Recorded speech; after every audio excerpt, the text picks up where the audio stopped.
पोलाभरम प्रसंग को नहीं मुलतवी नोटिस दिया कांग्रेस तरफ ए नोटिस कहीं अग्राह्य करागला कारण जेहेतु लोकों स्वार्थ को दृष्टि रखी से नोटिस देते बाचस्पति कहीं ग्रहण कले ना प्रथम ही विधायक माने कांग्रेस दलर सीधा सड़क हट्टगोल करते गृहर मध्यभाग को आसते बाचस्पति को पोडियम तले छिड़ा ही नाराबाजी देते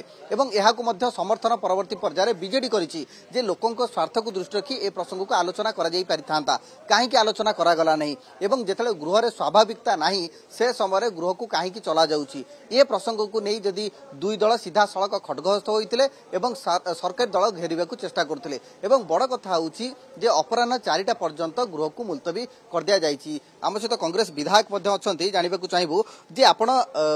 मुलतवी देइथिले मुलतवी नोटिस ग्रहण है नहीं किंतु ता परवर्ती पर्यायर आपण माने सीधा सड़क गृह मध्यभाग को आसले हट्टगोल कले बर्तमान पूरा प्रश्नकाल शून्यकाल धोईगला। देखो आम जेहेतु शुक्रवार थिला आम मुलतवी प्रस्ताव देइथिलु किंतु सरकार निजर दस त्रुटि लुचाइया पई बोली से मुलतवी प्रस्ताव को ग्रहण कले नहीं। आज ओडिशा बुड़ुची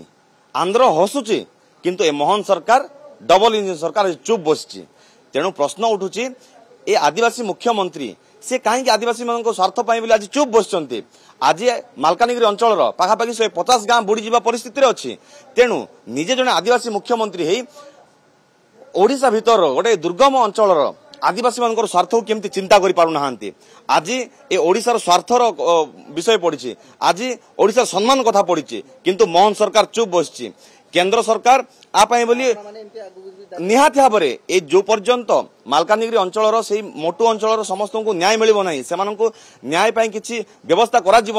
से पर्यंत आंदोलन जोर धरिबो दरकार पड़े आम कांग्रेस आगे तो केबे समर्थन करिबो नाही समस्ते आसी राजरास्तार ओल्हेबो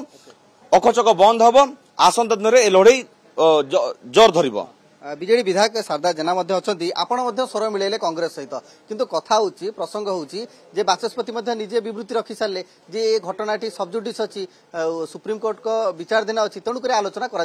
अग्राह्य कर दिया गला। कांग्रेस सहित स्वर मिलिया कथा बड़ कथा नुह जेहेतु राज्य स्वार्थ संबलित प्रसंग पोलाभरम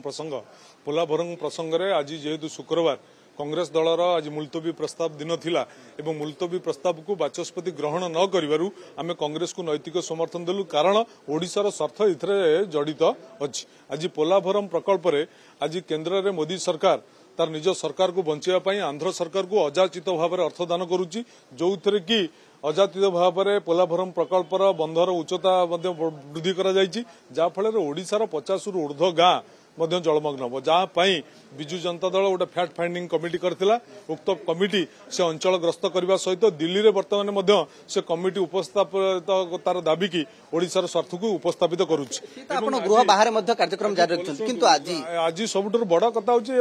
बुझी पारना सरकार आज 2-3 दिन तले तुषार बेहेरांकर गोटे मुख्यमंत्री गोटे लिखित प्रश्न उत्तर देले जे पोलाभरम महानदी प्रसंग में औपचारिक कथबार्ता होती कौन लिखित दाबी एपर्यंत ओडिशा जनईनी या ओडिशा वासी प्रति छलना ओडिशार स्वार्थ प्रति छलना तेणु आज ओडिशा वासी जो स्वार्थ जड़ित अच्छी आपंकर पोलाभरम प्रकल्प कहतु महानदी प्रकल्प कहतु पूर्वतट रेलबाई कथा कहतु सबुथ ओडिशा आज अवहेलित तेणु डबल इंजिन सरकार कौन करुच्ची डबल इंजिन सरकार बर्तमान डबल धोखा।